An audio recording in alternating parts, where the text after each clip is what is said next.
শেষ হচ্ছে অস্ত্র জমা দেওয়ার সময়সীমা। মধ্যরাতে শুরু হবে যৌথ বাহিনীর সাঁড়াশি অভিযান। ছাড় পাবে না গডফাদাররাও, জানালেন উপদেষ্টা।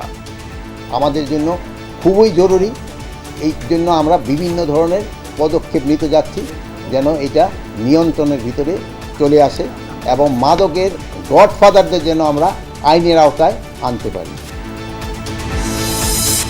সাবেক এমপি দুর্জয়, এনামুল এবং নাসিমের ছেলের বিরুদ্ধে ঘুষ বাণিজ্য ও অবৈধ সম্পদের তথ্য পেয়েছে দুদক। আরও অনুসন্ধান করবে কমিশন।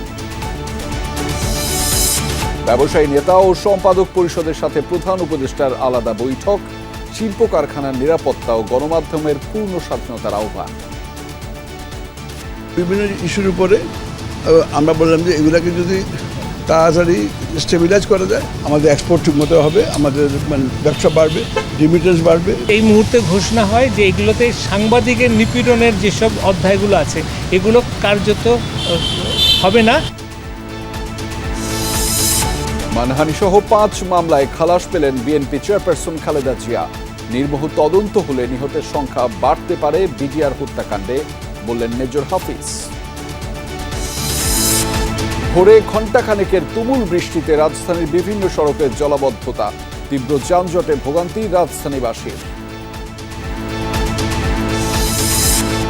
দর্শক, এছাড়াও রাতের বাংলাদেশে থাকছে। শিক্ষার্থীদের পক্ষে আন্দোলন করে জেলে যাওয়া 57 প্রবাসীকে মুক্তি দিল আমিরাত। সেখানেই থাকতে পারবে আশা।